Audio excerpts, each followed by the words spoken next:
Hello प्यारे बच्चों।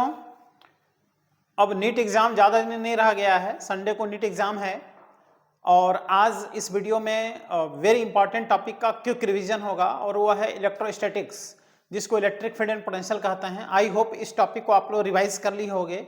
By chance revision अगर सही से नहीं हो पाया है तो इस वीडियो को कंप्लीट आप देख लीजिएगा, थोड़ा स्पीड बढ़ा करके, तो आप देखेंगे कि ये टॉपिक बहुत तेज़ी से आपका तैयार हो जाएगा। लेकिन ये भी ध्यान देना है कि इस वीडियो में ये जो टॉपिक है electric field and potential electrostatics, ये बहुत ही इंपॉर्टेंट है। फिक्स इससे क्वेश्चन आना है, कम से कम 2 क्वेश्चन तो श्योर है आएगा, इससे ज़्यादा भी क्वेश्चन 3, 4, 5 क्वेश्चन तक इस टॉपिक से आ चुका है एग्जाम में, लेकिन कम से कम 2 क्वेश्चन तो आएगा ही। इसलिए इस टॉपिक को विशेष रूप से तैयार कीजिएगा। पूरा चांस होता है कि फॉर्मूला बेस ही क्वेश्चन आता है ना। और ये बड़ा टॉपिक भी है इलेक्ट्रिक फील्ड पोटेंशियल, क्योंकि इसमें 2 चार्ज के बीच का फोर्स का कॉन्सेप्ट है, फिर intensity, potential energy, potential work done. Electric dipole को तो मतलब नीट 2024, 23, 22 हर साल डाइपोल से क्वेश्चन आ रहा है ना। डाइपोल को जैसे एनटी वाले पकड़ लिए हैं कि उससे क्वेश्चन पूछना ही पूछना है।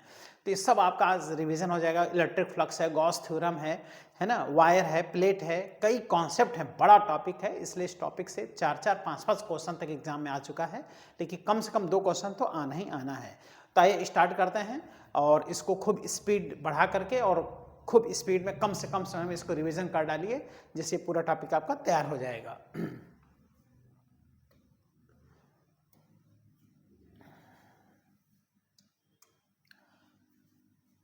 सबसे पहले इस टॉपिक हम लोग पढ़ते हैं बेटा, 2 चार्ज के बीच लगने वाला फोर्स है ना। अगर 2 चार्ज है Q1 और Q2, Q1 Q2 के बीच का सेपरेशन जो है वो R है और एयर मीडियम है इनके बीच, तो इसके द्वारा बेटा इस पर रिपल्सन लगेगा, इसके द्वारा इधर रिपल्सन लगेगा अगर दोनों चार्ज प्लस प्लस हैं तो, है ना। और यहाँ पर क्या खास बात है, जो फोर्स F1 का न्यूमेरिकल वैल्यू है वही फोर्स F2 का न्यूमेरिकल वैल्यू है, बराबर F होगा। ये दोनों बराबर होते हैं, चाहे चार्ज इक्वल हो चाहे अनइक्वल, ये दोनों फोर्स हमेशा बराबर होते हैं due to action and reaction, है ना। एक्शन रिएक्शन की वजह से ये फोर्स हमेशा इक्वल होता है। इसलिए कभी कभी भी क्वेश्चन आता है कि 2 चार्ज है, एक 10 माइक्रोकुलाम का, एक 5 माइक्रोकुलाम का, दोनों के बीच लगने वाले फोर्स का रेशियो बताइए। तो F1 F2 का रेशियो हमेशा 1 आएगा, चाहे चार्ज इक्वल हो चाहे अनइक्वल। और इनके बीच लगने वाला जो फोर्स का फार्मूला होता है ये कूलॉम्स लॉ से आता है और ये होता है 1/4 pi epsilon not Q1 Q2 upon R square, है ना। ये या तो अट्रैक्टिव होगा या तो रिपल्सिव होगा, डिपेंड करेगा कि चार्ज का नेचर कैसा है। तो ये जो फोर्स का फॉर्मूला है 1/4 pi epsilon not Q1 Q2 upon R square, numerical solve करते समय इसका वैल्यू लिख दिया जाता है 9 × 10⁹ Q1 Q2 अपान R स्क्वायर, है ना। ये कूलॉम्स लॉ कहलाता है बेटा, कूलॉम्स लॉ। इसका यूनिट क्या होगा, न्यूटन।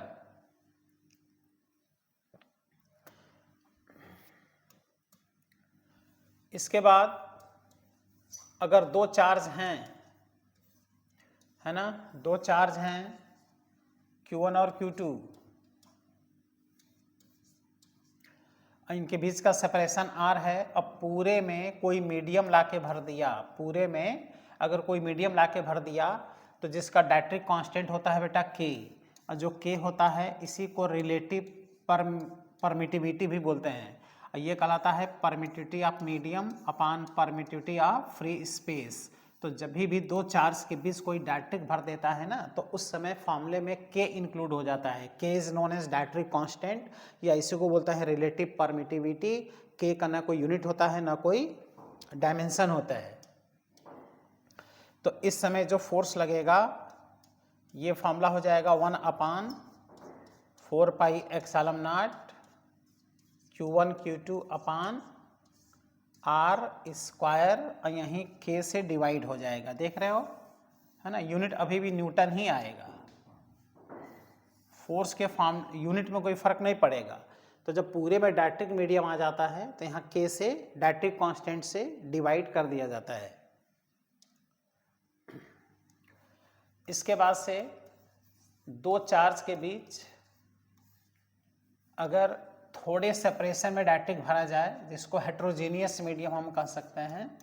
देखो Q1 और Q2 दो चार्ज हैं और इनके बीच जो डायरेक्ट्रिक भरा गया है वो डायरेक्ट्रिक देख लो पूरे में नहीं है, थोड़े से पार्ट में डायरेक्ट्रिक है, इतना ही डायरेक्ट्रिक है ना। इसका थिकनेस है T, इसका जो थिकनेस है वो T थिकनेस है। देखो ये थिकनेस है T, इसका डायरेक्ट्रिक कांस्टेंट है K, ये एयर रीजन है और ये भी कौन सा रीजन है, एयर रीजन है, और इनके बीच का जो सेपरेशन है वो R है। तो इसको बोलते हैं हेट्रोजीनियस मीडियम। ये असमान माध्यम है, मतलब इसमें एक समान मीडियम नहीं है, ये एयर है और ये डायरेक्ट्रिक है। तो ऐसे ही क्वेश्चन को करने के लिए क्या करना चाहिए, इस पूरे सेपरेशन को एयर में बदल लेना चाहिए। तो एयर में बदलने के लिए दोनों चार्ज के बीच बेटा effective separation R dash find करना चाहिए। Effective separation between two charge in air medium. तो पहले से एयर मीडियम आपको कितना दिख रहा है, देखो R माइनस टी दिख रहा है, प्लस ये जो डायरेक्ट्रिक है इसको एयर में बदल लो। तो डायरेक्ट्रिक का थिकनेस T है, जब इसको एयर में बदलेंगे तो ये T रूट K हो जाएगा, है ना। ये खुद में एक क्वेश्चन है कि किसी भी T थिकनेस के डायरेक्ट्रिक को एयर रीजन में अगर बदलना है तो उसका क्या थिकनेस होना चाहिए, तो वो T रूट K होता है।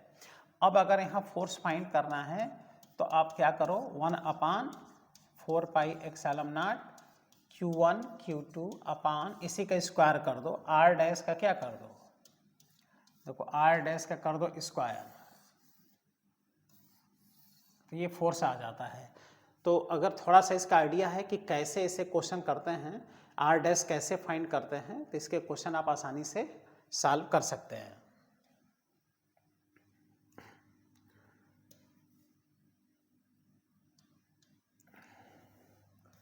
अगेन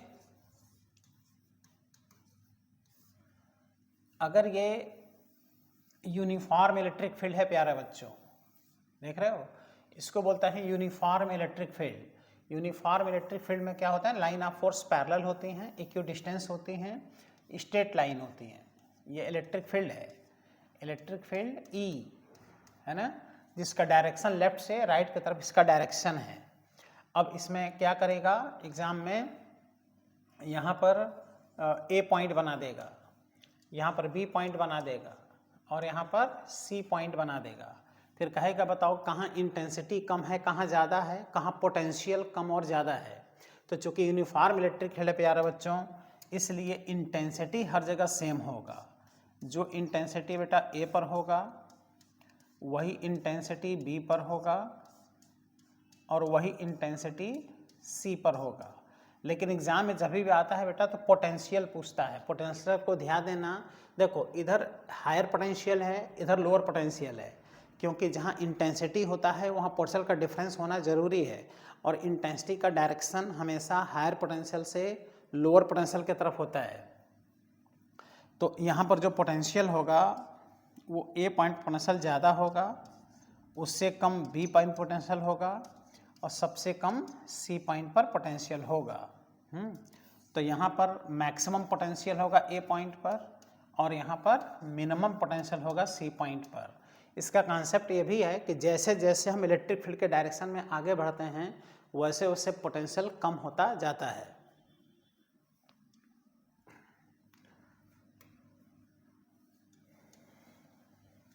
अगेन ये एक यूनिफॉर्म इलेक्ट्रिक फील्ड है,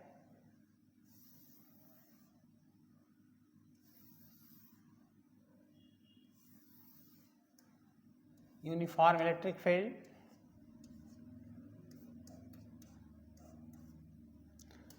और इसमें A पॉइंट है, यहाँ B पॉइंट है और यहाँ देख रहे हो C पॉइंट है। अब ये बहुत इंपॉर्टेंट देखो हो जाता है ना। अब कहेगा बताओ कहाँ इंटेंसिटी कम कहाँ ज़्यादा, तो भाई यूनिफॉर्म इलेक्ट्रिक फील्ड है तो इंटेंसिटी तो हर जगह सेम ही ना होगा। तो A पॉइंट की intensity is equal to B point की intensity is equal to C point की इंटेंसिटी, लेकिन पोटेंशियल अगर देखें ना तो इलेक्ट्रिक फील्ड के परपेंडिकुलर पोटेंशियल सेम होता है। तो ए पॉइंट का potential is equal to B point का पोटेंशियल मोर देन कहाँ का पोटेंशियल, सी पॉइंट का पोटेंशियल। तो इसका आइडिया रहना चाहिए कि कैसे इंटेंसिटी और पोटेंशियल लिखा जाता है। तो यहाँ क्या नया कॉन्सेप्ट है, इलेक्ट्रिक फील्ड के परपेंडिकुलर पोटेंशियल क्या होता है, सेम होता है। अब आगे अगर हम देखें, जैसे नॉन यूनिफॉर्म इलेक्ट्रिक फील्ड है, ये इलेक्ट्रिक फील्ड बेटा नॉन यूनिफॉर्म है, आप खुद ही देख लो। नॉन यूनिफॉर्म इलेक्ट्रिक फील्ड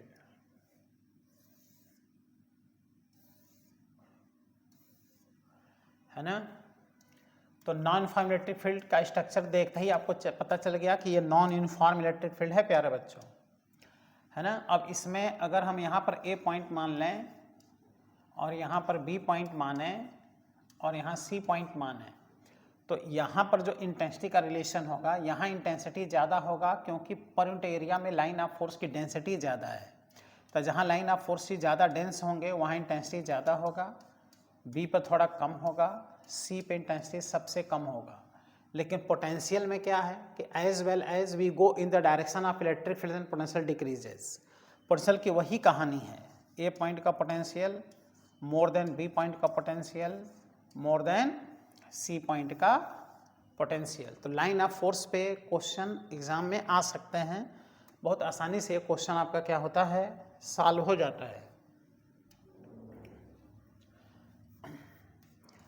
अब अगर देखें तो नया कॉन्सेप्ट आता है इलेक्ट्रिक फील्ड इंटेंसिटी का, है ना। किसी भी चार्ज के चारों तरफ बेटा इलेक्ट्रिक फील्ड होता है, लेकिन अगर आप इन्फिनाइट में चले जाइए तो इलेक्ट्रिक फील्ड समाप्त हो जाता है। तो जहाँ इलेक्ट्रिक फील्ड समाप्त हो जाता है उसी को इन्फिनाइट कहते हैं। तो किसी भी चार्ज के द्वारा बेटा इलेक्ट्रिक फील्ड देखा जाता है। जैसे यहाँ पे क्यू चार्ज है, इसके द्वारा अगर यहाँ आर डिस्टेंस पर यहाँ पे इलेक्ट्रिक फील्ड देखना है, तो जहाँ इलेक्ट्रिक फील्ड देखना होता है वहाँ पर positive unit charge +1 coulomb charge का एजम्पशन किया जाता है। तो ये जो पॉजिटिव चार्ज है देखो इस पर क्या करेगा, रिपल्सन। तो जो रिपल्सन का डायरेक्शन है वही देखो इंटेंसिटी का डायरेक्शन है। इंटेंसिटी से वेक्टर क्वांटिटी, और देखो पॉजिटिव चार्ज की इंटेंसिटी अवे होता है। लेकिन यहीं पर अगर हम नेगेटिव चार्ज की इंटेंसिटी देखें, -q की इंटेंसिटी अगर देखें, तो जिस पॉइंट पर हमको इंटेंसिटी देखना है फिर वहाँ पे हम +1 कूलम्ब चार्ज का एजम्पशन करेंगे। तो ऐसे कंडीशन में आप देख सकते हो कि ये माइनस चार्ज इसका अब क्या करेगा, अट्रैक्शन करेगा। तो इस तरह से आप देख रहे हो कि जो इंटेंसिटी होता है वो पॉजिटिव चार्ज के लिए अवे होता है और नेगेटिव चार्ज के लिए क्या होता है, टुवर्ड्स होता है। और इंटेंसिटी होता क्या है, इंटेंसिटी का फार्मूला फोर्स वाले फार्मूले से एक क्यू हटा दीजिए तो इंटेंसिटी का फार्मूला आ जाता है 1/4πε0 Q/r²। देखो इंटेंसिटी का फार्मूला कितना आसान है, फोर्स वाले फार्मूले से क्यू हटा दीजिए, इसका यूनिट होता है न्यूटन पर कूलम्ब, और एक और यूनिट इसका होता है बेटा वोल्ट पर मीटर। और आप यहाँ से देख रहे हो कि पॉइंट चार्ज की इंटेंसिटी आर पर कैसे डिपेंड है, r² के इन्वर्सली है। मतलब r जैसे जैसे बढ़ता जाएगा इंटेंसिटी कम होता जाएगा। r अगर 0 होगा तो इंटेंसिटी इन्फानाइट होगा, और r इन्फानाइट होगा तो इंटेंसिटी 0 होगा। यहाँ पर अगर इंटेंसिटी और r के बीच ग्राफ देखें तो ये ग्राफ कैसा होगा, रेक्टेंगुलर हाइपरबोला होगा। और यहाँ पे एक और कॉन्सेप्ट आता है बहुत इम्पॉर्टेंट कि अगर कोई भी क्यू चार्ज अगर ई फील्ड में रखा हो तो उसमें बेटा क्यू फोर्स लगता है। तो कितना अच्छा कॉन्सेप्ट, कोई भी क्यू चार्ज अगर ई फील्ड में रखा हो तो उस पर कितना फोर्स लगता है, क्यू ई। इसीलिए कोई भी चार्ज इलेक्ट्रिक फील्ड में रेस्ट में नहीं रह सकता। जब फोर्स लगेगा तो इसका मास इंटू एक्सेलरेशन बनेगा इज इक्वल टू कितना, क्यू ई। तो एक्सेलरेशन देख रहे हो कितना आ गया, Q/m, इसका एक्सेलरेशन आ गया। तो यूनिफॉर्म इलेक्ट्रिक फील्ड में कोई भी चार्ज पार्टिकल का जो एक्सेलरेशन होता है वो देखो Q/m होता है। तो ये पॉइंट चार्ज का कॉन्सेप्ट है, बहुत ही इंपॉर्टेंट, डायरेक्शन इसका क्लियर रहना चाहिए। अब जैसे एक क्वेश्चन है कि यहाँ पर एक स्क्वायर है स्क्वायर के चारों कॉर्नर पर एक सिमिलर चार्ज रखे गए हैं। साइड है ए, यहाँ पर प्लस क्यू चार्ज है, यहाँ पर भी प्लस क्यू चार्ज, ये सब प्लस क्यू चार्ज हैं। ओके, और कहता है कि इसके सेंटर पे इंटेंसिटी बताइए। सेंटर पे क्या बताना है? इंटेंसिटी। तो आप खुद देख लो कि चारों चार्ज के द्वारा यहाँ इंटेंसिटी बनेगा। इस पॉजिटिव चार्ज की इंटेंसिटी देखो इधर बनेगा ई, इस पॉजिटिव चार्ज की इंटेंसिटी इधर ई बनेगा, इसका इंटेंसिटी इधर जाएगा अवे, इसकी इंटेंसिटी इधर जाएगा अवे। आप देख रहे हो कि सब कैंसिल होकर के और सेंटर पे टोटल इंटेंसिटी कितना आ गया? 0 आ गया कि नहीं आ गया? इसी तरह से एक और क्वेश्चन है ना, ये एक इक्विलेटरल ट्रायंगल है ना, इक्विलेटरल ट्रायंगल, और सिमेट्रिकली चार्ज देखो रखा गया है। तीनों कॉर्नर पर चार्ज रखे गए हैं, तीनों कॉर्नर पे। साइड कितना है? L है। ये क्या है? सेंटर है। अब कहता है कि इसके सेंटर पे इंटेंसिटी बताइए। यहाँ सेंटर पे इंटेंसिटी बताना है तो सबसे पहले सबका क्या देखना है? डायरेक्शन। इस प्लस चार्ज की इंटेंसिटी इधर आ जाएगा, इस प्लस चार्ज की इंटेंसिटी इधर आ जाएगा और इसकी इंटेंसिटी इधर आ जाएगा, और सेंटर पे टोटल इंटेंसिटी सब कैंसिल होकर यहाँ पर भी 0 आ जाएगा। ठीक है। इंटेंसिटी का एक बहुत इम्पॉर्टेंट क्वेश्चन बनाता है नल पॉइंट। नल पॉइंट उसे कहते हैं जहाँ इंटेंसिटी क्या हो?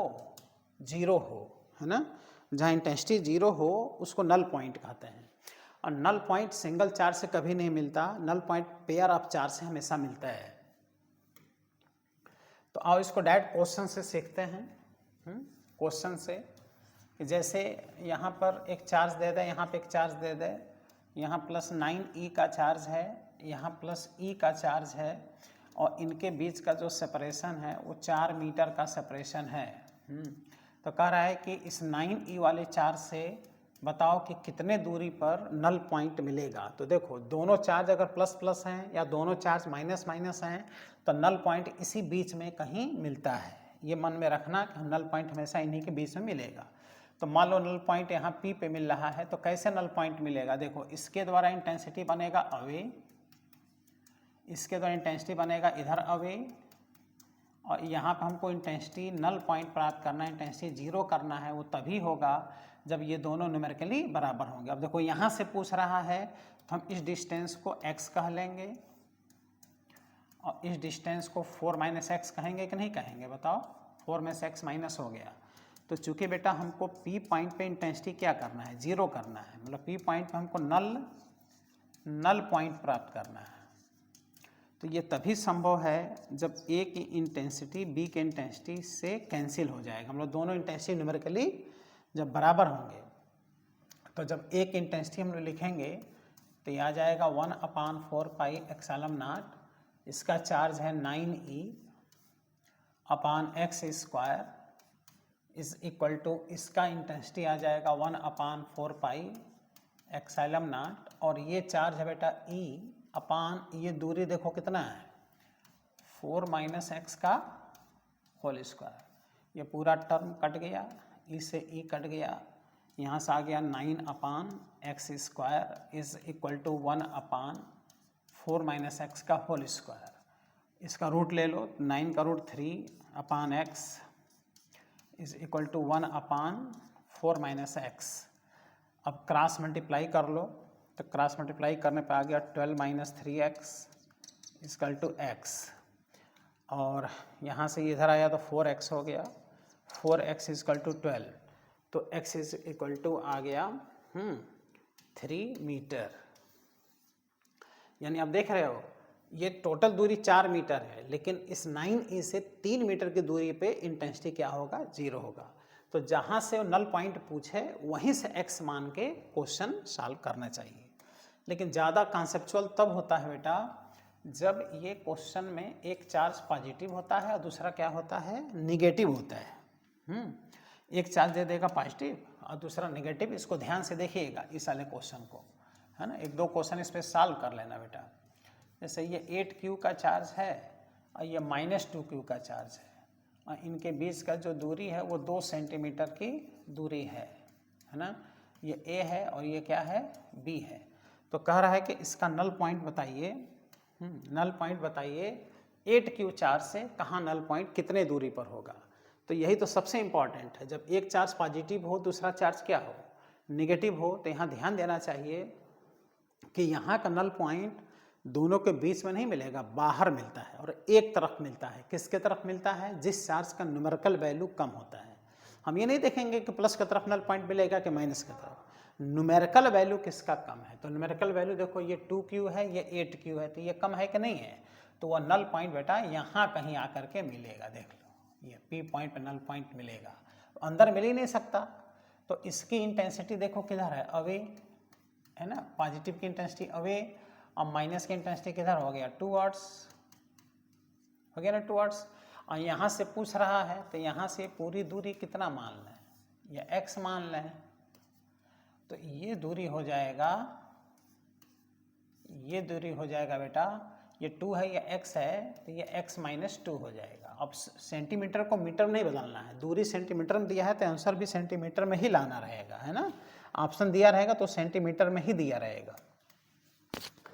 तो अब P पॉइंट पर इंटेंसिटी हमको 0 करना है, तो ये तभी संभव होगा जब A की इंटेंसिटी और B की इंटेंसिटी दोनों क्या हो जाएं, बराबर हो जाएं।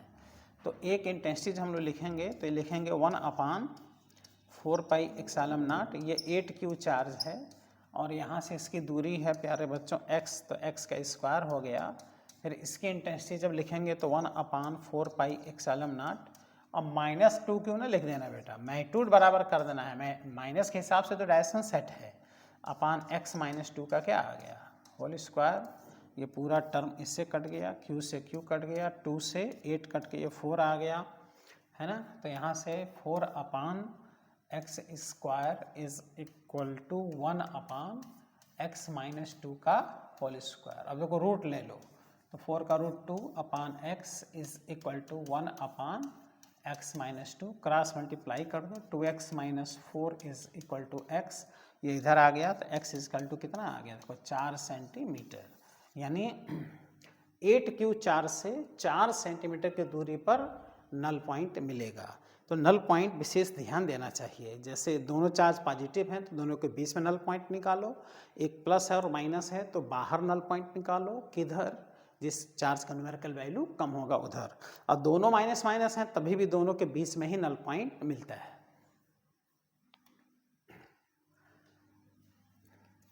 अब आता है potential energy between two charge. Potential energy हमेशा दो चार्ज के बीच देखा जाता है। जैसे पहला कॉन्सेप्ट है, अगर दोनों चार्ज पॉजिटिव पॉजिटिव हैं, देखो R सेपरेशन पर है, तो इनकी जो पोटेंशियल एनर्जी बनेगी, इनमें रिपल्सन हो रहा है ना, तो पोटेंशियल एनर्जी पॉजिटिव बनेगी, 1/4πε0 Q1 Q2 अपान R, ये बनेगा पोटेंशियल एनर्जी, जूल इसका यूनिट होगा। अगर R को आप घटा दीजिए, सेपरेशन दोनों चार्ज के बीच का, तो पोटेंशियल एनर्जी बढ़ जाएगा। सेकेंड, अगर दोनों चार्ज माइनस माइनस है, देखो -Q1 -Q2, R सेपरेशन है, तो इस समय भी इनके बीच रिपल्सन ही हो रहा है ना, तो यहाँ के भी पोटेंशियल एनर्जी पॉजिटिव बनेगा, 1/4πε0 Q1 Q2 अपान R, है ना, जूल यूनिट होगा। अगर दोनों चार्ज के बीच सेपरेशन घटा दें तो पोटेंशियल एनर्जी बढ़ जाएगा। तो दोनों चार्ज पॉजिटिव होने पे भी पॉजिटिव पोटेंशियल एनर्जी होता है, दोनों चार्ज नेगेटिव होने पे भी पॉजिटिव पोटेंशियल एनर्जी ही होता है। लेकिन अगर एक चार्ज पॉजिटिव है और एक चार्ज नेगेटिव है, तो यहाँ बेटा अट्रैक्शन होगा, और जहाँ अट्रैक्शन होता है वहाँ की पोटेंशियल एनर्जी नेगेटिव होती है, -1/4πε0 Q1 Q2 अपान R, ये होगा। यहाँ पर अगर हम R को घटा दें तो पोटेंशियल एनर्जी घट जाएगी, क्योंकि बाहर क्या लगा है, माइनस लगा है। अब अगर नेक्स्ट कॉन्सेप्ट देखें तो सिस्टम में अगर 3 चार्ज सिस्टम है ना, Q1, Q2 और Q3, 3 चार्ज अगर हैं, तो यहाँ की पोटेंशियल एनर्जी हम लोग क्या करेंगे, पूरे सिस्टम की पोटेंशियल एनर्जी फाइंड करेंगे, है ना, पूरे सिस्टम की पोटेंशियल एनर्जी। तो यहाँ पे पेयर बनाना पड़ता है, देखो 1 2 3, 3 पेयर बनेंगे। तो एक पोटेंशियल एनर्जी 1 2 के बीच फाइंड कर लेना है, फिर एक पोटेंशियल एनर्जी 2 3 के बीच फाइंड कर लेना है, एक पोटेंशियल एनर्जी 3 और 1 के बीच फाइंड कर लेना है, और सबको साइन के साथ ऐड कर लेना है, पूरे सिस्टम की पोटेंशियल एनर्जी आ जाएगा। इस पूरे क्वेश्चन में अगर इस टाइप का क्वेश्चन एग्जाम में आ जाए और कहे कि जितने भी चार्ज हैं उनको इन्फिनाइट तक पहुंचाने में कितना वर्क करना पड़ेगा, तो आप क्या करो, पोटेंशियल एनर्जी निकाल के उसका साइन आप बदल दो, बस प्लस है तो माइनस कर दो, माइनस है तो प्लस कर दो, तो वो सारे चार्ज इन्फिनिटी पे चले जाते हैं। तो ऐसे क्वेश्चन जैसे देखने बड़ा खतरनाक लगता है, लेकिन होता नहीं है खतरनाक, बस साइन चेंज कर देना होता है। अब जैसे सिस्टम में अगर 4 चार्ज हैं, तो ये तो एनसीईआरटी में भी इस पे क्वेश्चन दिया है, 4 चार्ज सिस्टम का क्वेश्चन दिया है बेटा एनसीईआरटी में, ये ध्यान देना है ना, Q1, Q2, Q3, Q4। अब यहाँ पर अगर हमको परसेंटेज निकालना है तो कुछ बच्चे यहाँ पे कहेंगे कि यहाँ जो पेयर बनेगा 4 पेयर बनेगा, जबकि ऐसा नहीं है। 4 पेयर साइड वाले बनते हैं और 2 पेयर बेटा डायगोनल वाले भी बनते हैं। टोटल कितने पेयर यहाँ बनते हैं, 6 पेयर्स यहाँ बनते हैं। तो एनसीईआरटी में 6 पेयर वाला क्वेश्चन दिया है, इसीलिए इसमें 3 पेयर 2 पेयर वाले क्वेश्चन आ सकते हैं। तो यहाँ का अगर परसेंटेज हमको निकालना है पूरे सिस्टम का, है ना, पूरे सिस्टम की परसेंटेज फाइंड करना है, तो पहले परसेंटेज 1 और 2 के बीच फाइंड कीजिए, इसके बाद परसेंटेज 2 3 के बीच फाइंड कीजिए, फिर इसके बाद परसेंटेज 3 4 के बीच फाइंड कीजिए, फिर इसके बाद परसेंटेज 4 1 के बीच फाइंड कीजिए, फिर डायगोनली, देखो 4 पेयर हो गया, दो पेयर डायगोनल वाले बनेंगे, Q1 Q3 के बीच, और उसके बाद से Q2 और Q4 के बीच। तो इस तरह से टोटल 6 पेयर बनेंगे, टोटल 6 पेयर बनेंगे। तो ये ध्यान देना चाहिए कि पोटेंशियल एनर्जी में कैसे पेयर फाइंड करके तब जाके क्वेश्चन करते हैं। इसके बाद से इलेक्ट्रोस्टैटिक आता है पोटेंशियल, इलेक्ट्रोस्टैटिक पोटेंशियल जिसको V से इंडिकेट करते हैं due two point charge, point charge का पोटेंशियल। तो पॉइंट चार्ज के पोटेंशियल के बेटा 2 कहानी बनेंगे ना, बिल्कुल 2 कहानी बनेंगे, एक पॉजिटिव चार्ज का पोटेंशियल और एक नेगेटिव चार्ज का पोटेंशियल, 2 फॉर्मूले होते हैं। तो पॉजिटिव चार्ज का अगर पोटेंशियल हमको देखना है r डिस्टेंस पर यहाँ का, तो यहाँ का पोटेंशियल पॉजिटिव होगा, पोटेंशियल में कोई डायरेक्शन तो होता नहीं है, तो यह आ जाएगा 1/4 पाई एप्सिलॉन नॉट Q/R। देखो पोटेंशियल क्या होगा, Q/R, इसका यूनिट क्या होगा, वोल्ट, वोल्ट इसका यूनिट होगा। इसी तरह से अगर यहाँ निगेटिव चार्ज का पोटेंशियल देखना है, तो यही जो पॉजिटिव है वो निगेटिव हो जाएगा, पॉजिटिव चार्ज का पोटेंशियल पॉजिटिव होता है और निगेटिव चार्ज का पोटेंशियल निगेटिव होता है, इस बात का ध्यान देना है। वोल्ट इसका यूनिट हो जाएगा, ठीक है। तो पोटेंशियल में कोई डायरेक्शन नहीं होता, पोटेंशियल पॉजिटिव और क्या होता है, निगेटिव होता है, इस बात का विशेष आपको ध्यान देना है।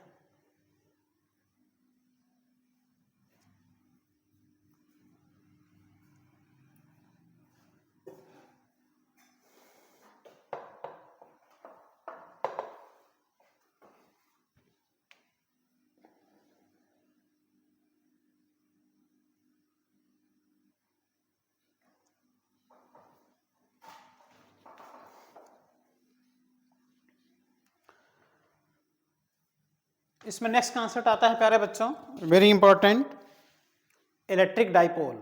इलेक्ट्रिक डाइपोल इतना इम्पॉर्टेंट कॉन्सेप्ट है कि इलेक्ट्रिक डाइपोल से नीट एग्जाम में लगातार 3 साल से क्वेश्चन आ रहा है, ठीक है। तो इलेक्ट्रिक डाइपोल का नेक्स्ट कॉन्सेप्ट देखते हैं।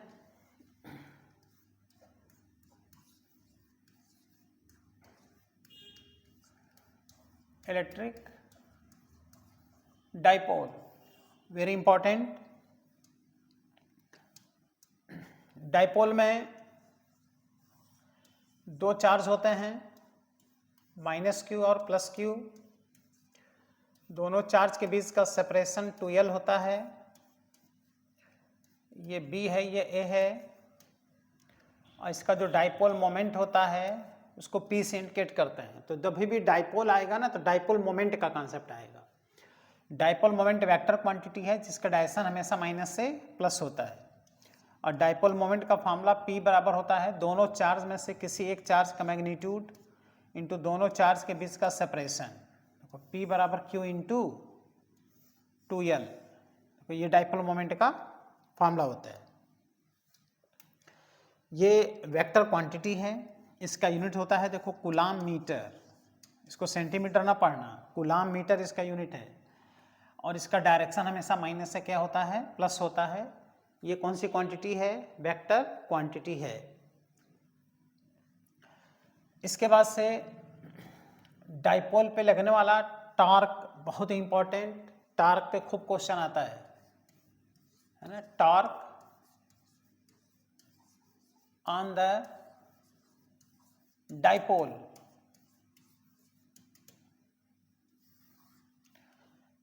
डाइपोल पे जो टॉर्क होता है इसके लिए यूनिफॉर्म इलेक्ट्रिक फील्ड होना चाहिए। टॉर्क ऐसे नहीं लगेगा। यूनिफॉर्म इलेक्ट्रिक फील्ड में डाइपोल को थीटा डिग्री डिफ्लेक्ट करके जब रखा जाएगा तब जाकर उस पर फोर्स देखना है। तो ये यूनिफॉर्म इलेक्ट्रिक फील्ड है, और ये एक डाइपोल है जिसमें आप देख रहे हो कि ये माइनस और ये प्लस चार्ज है। लेंथ कितना है, 2l। अब इस पे जो बेटा फोर्स लगेगा इलेक्ट्रिक फील्ड में, देखो इस पे फोर्स इलेक्ट्रिक फील्ड के डायरेक्शन में लगेगा, अब माइनस वाले पे फोर्स इलेक्ट्रिक फील्ड के अपोजिट लगेगा। ओके, अब करना क्या है कि इसको एक लाइन यहाँ नीचे बना लेना है, इसको आगे बढ़ा देना है, एंगल थीटा है। तो आप देख रहे हो ये दोनों फोर्स मिलके इसको रोटेट कराने का प्रयास करेंगे, और इस पे जो टार्क लगेगा, टार्क एकदम आसान फॉर्मूला है PE साइन थीटा। टार्क का फॉर्मूला होता है बेटा PE साइन थीटा। इसका यूनिट क्या होता है, न्यूटन मीटर। टार्क का जो मैक्सिमम वैल्यू होता है वो टाउ नॉट कहलाता है।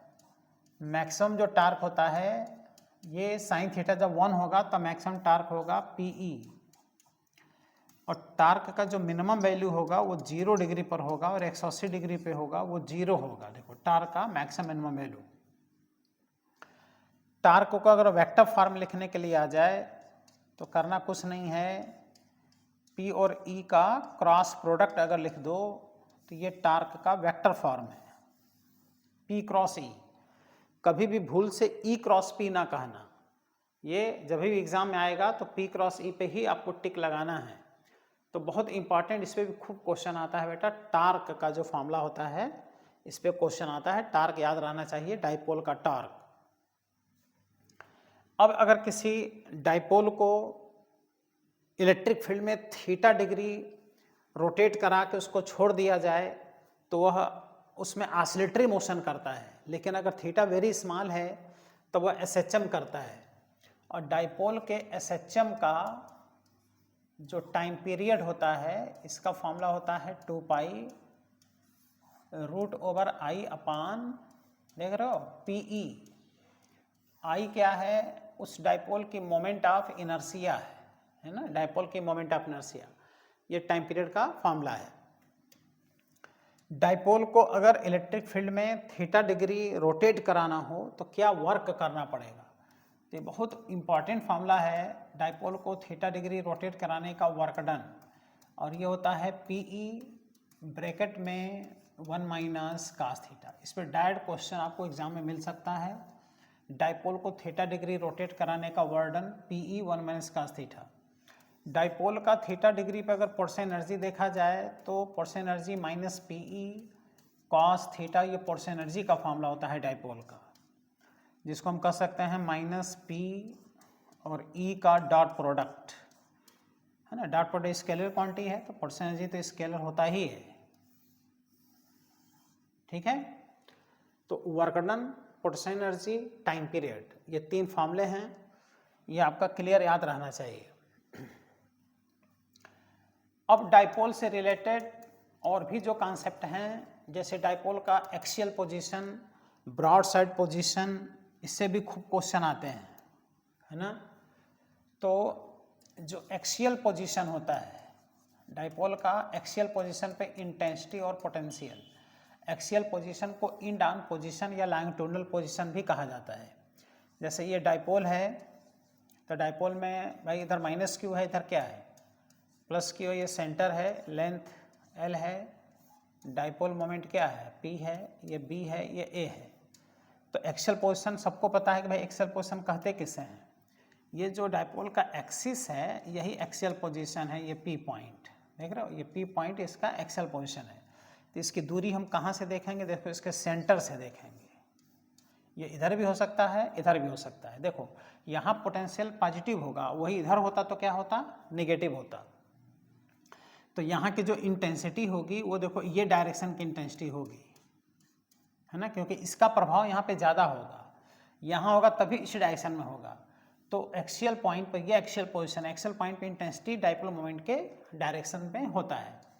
और जो शार्ट डाइपोल होता है प्यारे बच्चों, कौन सा डाइपोल, शार्ट डाइपोल का जो लेंथ होता है वो R के रिस्पेक्ट में बहुत ही कम होता है। तो शार्ट डाइपोल का एक्सियल पोजीशन पर इंटेंसिटी का formula 1/4 pi epsilon not 2p/r³ होता है। ध्यान देना यहाँ r³ होता है। पोटेंशियल एक्सियल पॉइंट पर may be positive may be negative, इधर होगा तो पॉजिटिव होगा, इधर होगा तो निगेटिव होगा। और ये होता है 1/4 पाई एप्सिलॉन नॉट p/r²। और एक्सियल पोजीशन पर देख रहे हो इंटेंसिटी और डाइपोल मोमेंट के बीच एंगल, इसको फाई कहते हैं। दोनों देखो कितने डिग्री पर हैं, 0 डिग्री पर है कि नहीं है।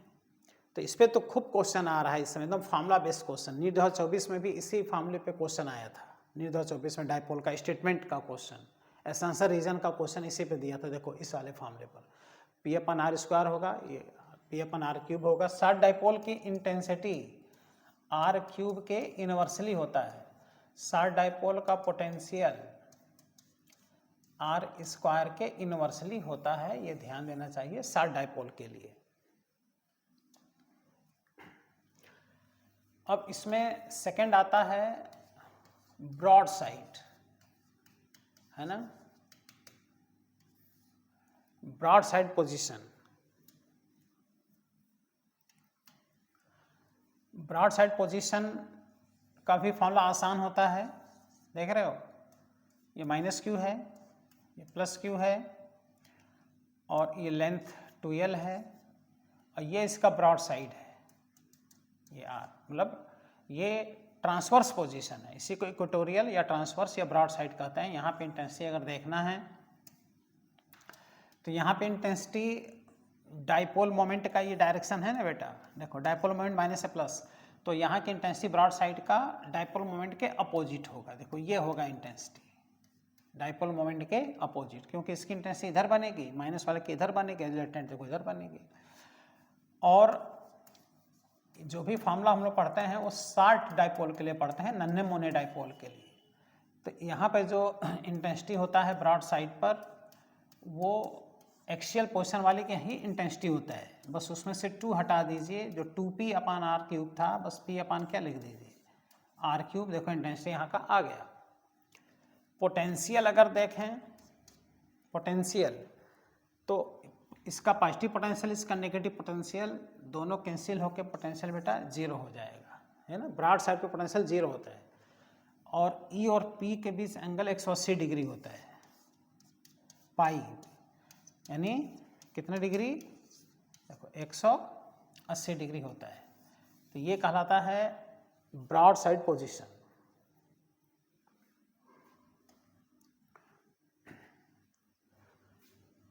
तीसरा कॉन्सेप्ट है एट एनी जनरल पोजीशन, है ना। एनी जनरल पोजीशन का हर जगह का इंटेंसिटी पोटेंशियल आ जाता है। जैसे ये माइनस क्यू है, ये प्लस क्यू है ना। लेंथ कितना है 2L, डायपोल मोमेंट का डायरेक्शन माइनस से प्लस, कोई डाउट नहीं। अब यहाँ से कोई जनरल पोजीशन, यहाँ से थीटा डिग्री पर यहाँ पे इंटेंसिटी पोटेंशियल और E और P के बीच एंगल देखना है R दूरी पर। तो ये एक जनरल फार्मूला यहाँ से बनेगा, है ना। ये NCERT में नहीं दिया है, लेकिन जो रेफरेंस बुक है उसमें दिया है जनरल पोजीशन। और नीट 2020 या 22 में इसके जनरल पोजीशन पे पोटेंशियल का क्वेश्चन आया था एग्जाम में। तो यहाँ की जो इंटेंसिटी है, मतलब यहाँ से थीटा डिग्री, अब थीटा अगर हम 0 कर दें, थीटा 0 तो देखो इंड ऑन का इंटेंसिटी पोटेंशियल आ जाएगा। थीटा 90 कर दें तो ब्रॉड साइड का आ जाएगा। तो 45 डिग्री, 60 डिग्री, 30 डिग्री कहीं के भी इंटेंसिटी पोटेंशियल आप फाइंड कर सकते हो। तो जनरल पॉइंट पे इंटेंसिटी शार्ट डायपोल के लिए 1/4 pi epsilon not P/r³ √1+3 cos square theta होता है। थीटा यही वाला थीटा है।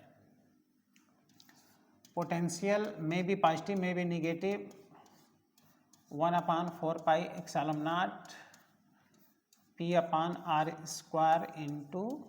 cos थीटा होता है। ठीक है ना। नीट में अभी 3-4 साल पहले इस फॉर्मूले पे देखो क्वेश्चन आया था। E और P के बीच एंगल अगर देखें तो ये होता है बेटा थीटा, जो एंगल है पहले से theta plus tan inverse half tan theta. तो ये कॉन्सेप्ट है, आप देख लो, है ना। ये जनरल फार्मूला है। यहाँ इस फार्मूले से चाहो तो axial position, broad side position, 30 degree, 60 degree, कहीं का भी इंटेंसिटी पोटेंशियल आप क्या कर सकते हो, फाइंड कर सकते हो। अगेन अगर एक चार्ज पार्टिकल इलेक्ट्रिक फील्ड में आप रिलीज कर दीजिए चार्ज पार्टिकल को, तो उसमें बेटा QE फोर्स लगता है। कितना फोर्स लगता है, QE। और QE फोर्स लगने से इस पर जो एक्सेलरेशन बनता है, एक्सेलरेशन वो देखो QE/m होता है। QE/m ये कांस्टेंट एक्सेलरेशन चार्ज पार्टिकल पे काम करता है। और यही रीज़न है कि इलेक्ट्रिक फील्ड में चार्ज पार्टिकल मोशन करने लगता है। अब अगर पैरेलल इलेक्ट्रिक फील्ड में चार्ज पार्टिकल मोशन कर रहा है तो स्ट्रेट लाइन पाथ बनाएगा। और स्ट्रेट लाइन जब पाथ बनाएगा तो बेटा वो काइनेमेटिक इक्वेशन को फॉलो करेगा। तो काइनेमेटिक इक्वेशन लगा करके चार्ज पार्टिकल का स्पीड, टाइम, डिस्टेंस कुछ भी फाइंड कर सकते हो। V = U + AT, ए के स्थान पे आप Q/m रख लो into T, S = UT + ½ AT², A के स्थान पर Q/m इंटू T²। फिर V² = U² + 2AS, है ना, Q/m इंटू S। अब क्या है कि अगर स्ट्रेट मोशन चार्ज पार्टिकल कर रहा है इलेक्ट्रिक फील्ड में, तो ये इक्वेशंस अप्लाई करके आप क्या कर सकते हो, स्पीड, डिस्टेंस, टाइम कुछ भी आप फाइंड कर सकते हो। Kinetic energy of charge particle inside electric field, ये फॉर्मूला जल्दी किसी को याद नहीं रहता। काइनेटिक एनर्जी का क्वेश्चन एग्जाम में आ गया इलेक्ट्रिक फील्ड से, तो वो क्या करेगा, ½ m² से सॉल्व करने का प्रयास करेगा। जबकि काइनेटिक एनर्जी बेटा QV फॉर्मूला होता है ना। ये जल्दी किसी को याद ही नहीं रहता, देख रहे हो, QV। अब अगर Q के स्थान पे एक इलेक्ट्रॉन हो, V के स्थान पे एक बोल्ट हो, तो इलेक्ट्रॉन अगर एक बोल्ट के पोटेंशियल डिफरेंस से मोशन करेगा तो 1 इलेक्ट्रॉन बोल्ट उसकी देखो एनर्जी बनेगी। इलेक्ट्रॉन बोल्ट काइनेटिक एनर्जी का यूनिट है। इलेक्ट्रॉन बोल्ट को जूल में बदलना है तो 1.6 × 10⁻⁻19 आप जूल कह सकते हो। तो देखो इलेक्ट्रॉन बोल्ट को जूल में बदलने का आइडिया आपको रहना चाहिए। देख रहे हो, इलेक्ट्रॉन वोल्ट को जूल में बदलने का आइडिया रहना चाहिए। तो ये काइनेटिक एनर्जी का बहुत इंपॉर्टेंट फार्मूला है। अब अगर आप क्या करो, काइनेटिक एनर्जी से स्पीड फाइंड करना चाहो, काइनेटिक एनर्जी से क्या फाइंड करना चाहो, स्पीड, तो काइनेटिक एनर्जी बराबर अभी आपने क्या पढ़ा, क्यू भी पढ़ा। अब काइनेटिक एनर्जी को लिख दो बेटा, हाफ mv स्क्वायर बराबर QV। तो यहाँ पे देखो स्पीड आ गया रूट ओवर 2QV अपान m, ये स्पीड आ गया मीटर पर सेकेंड में। यानी चार्ज पार्टिकल अगर इलेक्ट्रिक फील्ड मोशन कर रहा है तो उसका जो स्पीड होगा v के क्या होगा, देखो inversely directly proportional, potential difference जितना ही ज़्यादा होगा स्पीड प्यारे बच्चों उतना ही ज़्यादा होगा, √2QV/m। तो यहाँ से आप खुद देख लो कि स्पीड और √v में जो ग्राफ होगा वो स्ट्रेट लाइन होगा, और स्पीड और पोटेंशियल डिफरेंस में जो ग्राफ होगा वो पैराबोला होगा, क्योंकि इसका स्क्वायर कर दो तो ये क्वाड्रेटिक हो जाएगा, लीनियर हो जाएगा, तब ये पैराबोला देखो ऐसे आएगा।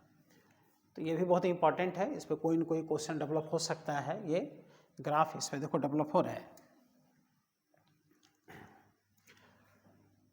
चार्ज पार्टिकल अगर इलेक्ट्रिक फील्ड में मोशन करता है तो कॉन्सेप्ट आता है बेटा वर्क डन का, देख रहे हो, वर्क डन का बहुत इंपॉर्टेंट कॉन्सेप्ट आता है।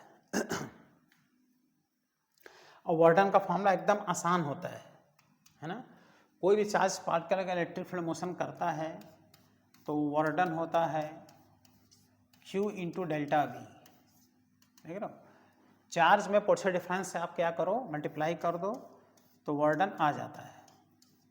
और पोटेंशियल डिफरेंस में क्या होगा, तो final potential minus initial potential, ये होता है वर्क डन का formula, final potential minus initial potential. अब अगर हम बात करते हैं कि कोई चार्ज पार्टिकल अगर मोशन कर रहा है और अगर फाइनल पोटेंशियल और इनिशियल पोटेंशियल दोनों इक्वल हैं तो क्या पोटेंशियल डिफरेंस ज़ीरो नहीं हो जाएगा। और जब पोटेंशियल डिफरेंस ज़ीरो हो जाएगा तो वर्क डन क्या हो जाएगा, इसका ज़ीरो हो जाएगा। इसका बहुत इंपॉर्टेंट एग्जांपल है इक्विपोटेंशियल सरफेस। इक्विपोटेंशियल सरफेस पे अगर कोई भी चार्ज पार्टिकल मोशन करता है तो इक्विपोटेंशियल सरफेस का हर पॉइंट पर पोटेंशियल सेम होता है। हर पॉइंट पर पोटेंशियल सेम होने के कारण किसी भी दो पॉइंट के बीच का पोटेंशियल डिफरेंस ज़ीरो होता है। इसलिए इक्विपोटेंशियल सरफेस पर अगर चार्ज मूव करता है तो उसका वर्क डन क्या होता है, ज़ीरो होता है। अब अगर इसमें एक बहुत इम्पॉर्टेंट कॉन्सेप्ट अगर हम देखें, है ना, कि कोई भी चार्ज अगर ए पॉइंट से बी पॉइंट पे जा रहा है ना, ए से बी तक अगर चार्ज जा रहा है, ये पहला पाथ है। अब क्यू चार्ज देखो जा रहा है और इसका वर्क डन W1 है, ए पे कोई पोटेंशियल है, बी पे कोई पोटेंशियल है। उसके बाद से वही चार्ज अब दूसरे पाथ से जा रहा है, देखो इधर से जा रहा है ए से बी तक, वही चार्ज सेकेंड पाथ से, और यहाँ पे जो वर्क डन है वो बेटा W2 है, देख रहे हो। और यही चार्ज अगर ए से बी तक तीसरे पाथ से जा रहा है, देख रहे हो, तीसरे पाथ से, ये तीसरा पाथ है और यहाँ W3 वर्क डन है। तो कुछ लोग कहेंगे कि ये पाथ बहुत बड़ा है, इसमें चार्ज को बहुत ज़्यादा चलना पड़ेगा, इसलिए W3 सबसे ज़्यादा होगा, जबकि ऐसा नहीं है। इलेक्ट्रिक फील्ड में जो वर्क डन होता है बेटा वो हर जगह सेम होगा, बिकॉज इलेक्ट्रिक फील्ड कंजर्वेटिव होता है। Electric field, magnetic field, gravitational field, ये तीनों कंजर्वेटिव नेचर होने के कारण यहाँ का वर्क डन बेटा पाथ पे डिपेंड नहीं करता, यहाँ का work done initial final position पे डिपेंड करता है।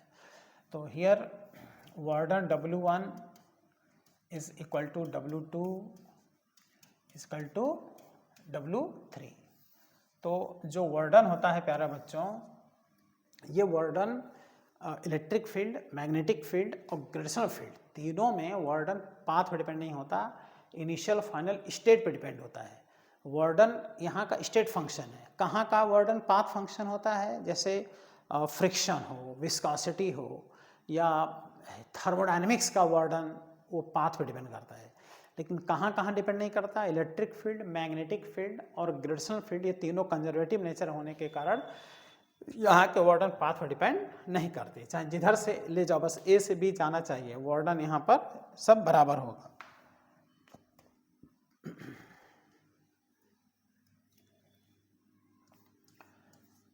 बहुत इंपॉर्टेंट टर्म आता है बेटा, पोटेंशियल ग्रेडियंट। और से ग्रेडियंट होता है change in potential with per unit distance minus delta V upon delta x बराबर माइनस डी वी अपान क्या होता है डी एक्स, है ना। और से ग्रेडियंट को डिफ्रेंसिएशन से भी सॉल्व करते हैं और इसका यूनिट होता है, देखो वोल्ट पर मीटर। ये कौन सी क्वांटिटी है, ये वेक्टर क्वांटिटी है ना। और सबको पता है कि इलेक्ट्रिक फील्ड जो होता है वही वोल्ट पर मीटर होता है। तो कहीं भी अगर पोटेंशियल का फंक्शन दे के अगर इंटेंसिटी पूछे तो पोटेंशियल ग्रेडियंट से इंटेंसिटी निकालना चाहिए। इसका मतलब अगर पोटेंशियल का फंक्शन दे दिया है ना, पोटेंशियल का फंक्शन अगर एक्स का फंक्शन दे दिया है तो intensity minus D V upon D x से इंटेंसिटी क्या करना चाहिए, फाइंड कर लेना चाहिए। बहुत इंपॉर्टेंट होता है ये, इस पर खूब क्वेश्चन आता है एग्जाम में। इसमें भी single variable, more than one variable के कॉन्सेप्ट हैं। सिंगल वेरिएबल में एक बार एग्जैक्ट डिफ्रेंसिएशन करना पड़ता है और मोर देन वन वेरिएबल में इसको 3 बार पार्शियल डिफ्रेंसिएशन करना पड़ता है, तब जाके इसका कॉन्सेप्ट क्वेश्चन सॉल्व होता है। अब जैसे क्वेश्चन है कि if potential is the function of X, यानी potential is 8x square volt, तो find electric field intensity at point 1 2 3 metre. तो इसमें तो एक्स वाई जेड तीनों का कोऑर्डिनेट दिया है, लेकिन हमको एक्स का वैल्यू 1 रखना है यहाँ पर।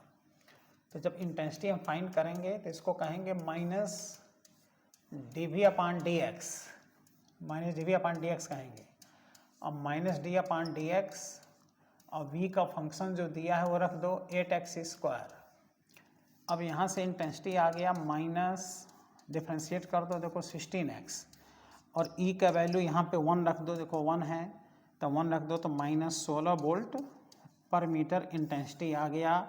लेकिन आंसर ऐसे नहीं दिया रहेगा, इंटेंसिटी आएगा 16 वोल्ट पर मीटर और डायरेक्शन होगा माइनस एक्स एक्सिस, इसका डायरेक्शन होगा, माइनस आ रहा है ना, इसका मतलब माइनस एक्स। तो ऑप्शन में ऐसे दिया रहेगा। तो इस तरह से बड़ा आसानी से अगर पोटेंशियल का फंक्शन दिया है तो आप इंटेंसिटी क्या कर सकते हैं, फाइंड कर सकते हैं। अब इसमें भी मोर देन वन वेरिएबल का भी कॉन्सेप्ट आता है। तो इस टॉपिक में अभी hollow sphere, solid sphere, Gauss theorem, ring, electric flux, कई कॉन्सेप्ट हैं। तो ये वीडियो बहुत बड़ा हो जाएगा, इसलिए एक वीडियो में और इसको अपलोड कर देंगे। समय बहुत कम रह गया है, फिर भी आप खूब स्पीड में ये टॉपिक आप रिवाइज कर लीजिएगा, क्योंकि इस टॉपिक से बताए हैं शुरू में ही कि कन्फर्म क्वेश्चन इससे प्यारे बच्चों आता है। तो ये आपका एकदम टॉपिक तैयार रहना चाहिए। इसके टेस्ट पेपर सॉल्व कर लीजिए जिससे तैयार हो जाए, क्योंकि इसमें ऐसा नहीं है कि क्वेश्चन नहीं आएगा, है ना। आने के लिए 3-3, 4-4 क्वेश्चन आ सकता है, लेकिन 2 तो आना ही आना है, बाकी फार्मूला बेस ही आता है। तो फार्मूला एकदम आपका रिवाइज होना चाहिए, फिर टेस्ट पेपर सॉल्व कर लीजिएगा 45 क्वेश्चन का, एकदम से ये तैयार हो जाएगा। ठीक, खूब मेहनत कीजिए, इस समय पॉजिटिव रहिए, मेहनत कीजिए और बढ़िया कीजिए, अपने सपनों को पूरा कीजिए। थैंक यू प्यारे बच्चों।